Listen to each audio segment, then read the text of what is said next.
Bienvenue dans cette nouvelle vidéo. Donc la dernière fois on a vu les différents types de textures que Blender nous proposait nativement dans le logiciel. Maintenant on va voir deux nœuds qui sont très importants et qu'on utilise presque toujours lorsqu'on utilise des nœuds de texture. Donc ces deux nœuds, qu'est-ce que ça va être? Ça va être le color ramp et le map range.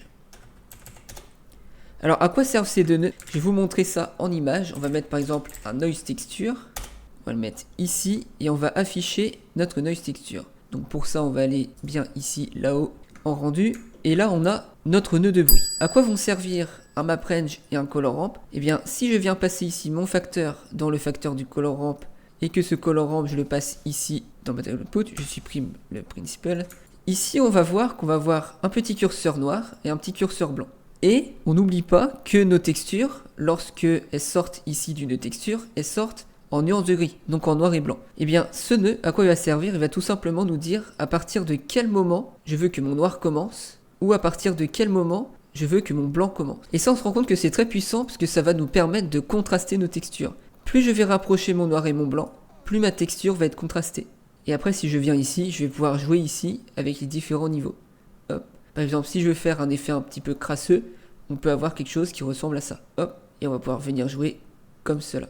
L'autre point important qu'on va retrouver dans le color ramp, c'est que comme ici, on a des petits curseurs noirs et un petit curseur blanc, là on lui dit d'aller du noir pur jusqu'au blanc pur. Mais on peut aussi lui dire d'aller, au lieu de partir d'une valeur de 0, donc noir, on va partir d'une valeur par exemple de 0,5, hop, donc grise. Et rien qu'avec ces deux aspects, donc le fait de pouvoir contraster en rapprochant nos noirs et nos blancs, et le fait de pouvoir dire que notre texture ne part pas à une valeur de 0, donc noir, mais à une valeur inférieure, donc une valeur grise, ça nous permet d'avoir une flexibilité assez incroyable pour pouvoir gérer nos textures par la suite. Ensuite, quelle va être la différence avec le map range? Eh bien le map range c'est exactement la même chose. Si ici je viens chercher mon noise texture, que je le rentre dans la valeur de mon map range, et que là je viens le mettre ici même, eh bien juste en dessous je vais retrouver des petits curseurs, donc un from qui va être le noir, donc là le noir il est à 0, si je mets à 0,1 on voit que ça va assombrir, hop, là je vais pousser les noirs.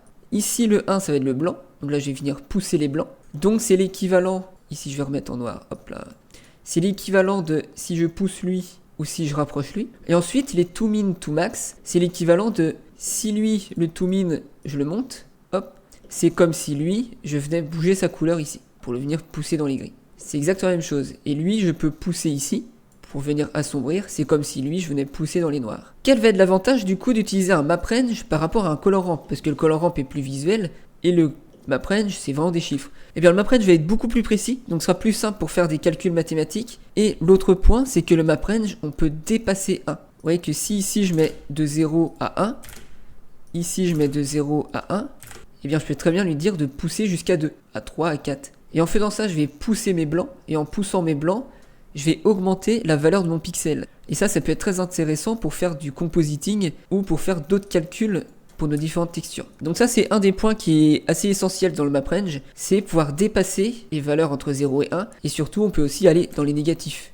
Après si je vais dans les négatifs, logiquement négatif ça fait du noir. Mais en faisant ça on pourra l'utiliser pour faire des multiplications ou des additions avec d'autres nœuds et arriver à des textures un peu plus poussées. Ici on a un petit clamp.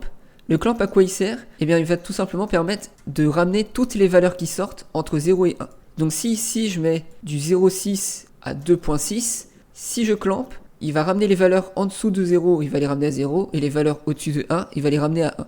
L'autre point fort du map range, c'est qu'ici on va pouvoir rentrer des valeurs par une petite entrée. Ici vous voyez bien qu'on peut modifier les valeurs, c'est l'équivalent de modifier les valeurs ici, donc c'est la même chose. Si je vais modifier cette valeur là, elle va correspondre, là si je viens dans le blanc, à la valeur ici.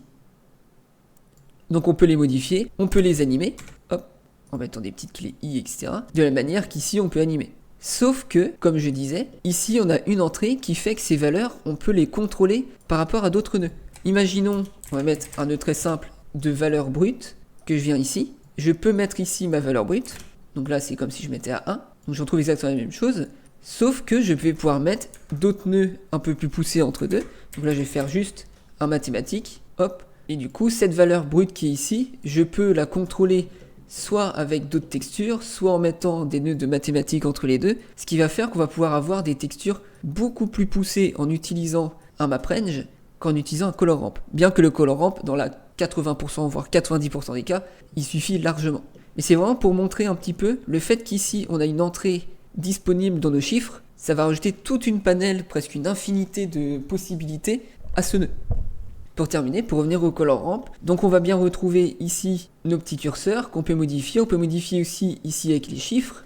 La différence, c'est que lui, on va pouvoir rajouter d'autres steps. Par exemple, ici, je peux faire les petits plus, et là, on peut rajouter un autre step. À quoi ça va nous servir? Eh bien, tout simplement, le color ramp, on peut lui mettre différentes couleurs. Là où le MapRange va nous sortir que des données en noir et blanc, le color ramp, on va pouvoir lui sortir des données en couleur. Donc si ici, je viens là et je viens lui mettre en rouge, par exemple, si ici, je rentre mon facteur dans le facteur, que là, je le ressors, on va se retrouver avec quelque chose comme ça. Je vais retirer lui pour que ce soit un peu plus visuel, et là, on va avoir ça. Donc au lieu d'avoir du blanc et du noir, on va avoir du vert et du rouge. Ce qui fait que toutes les valeurs qui étaient noires vont devenir rouges, et toutes les valeurs qui étaient blanches vont devenir vertes. Et entre les deux, ça va tout simplement faire la transition. Et comme je le montrais avant, on peut rajouter un curseur entre les deux pour lui mettre encore une autre couleur. Si je veux que la partie grise, pile poil entre les deux, soit violette, je la mets ici, et celle-là, on peut la bouger. Et on peut mettre une infinité de curseurs. Si je veux que le noir profond soit bleu, on va le mettre comme ça. Si je veux que mon blanc profond soit vert, on le met comme ça. Et après, à l'intérieur, on peut mettre d'autres couleurs. Donc ça, c'est l'atout de notre color ramp. Il va nous permettre de mettre de la couleur à notre texture de manière très simple en fonction des nuances de gris. Et on va toujours se rappeler que tout à gauche c'est 0, tout à droite c'est 1. Et en fonction de là où on va placer notre couleur, ça va être là où on va être en fonction de la nuance de gris.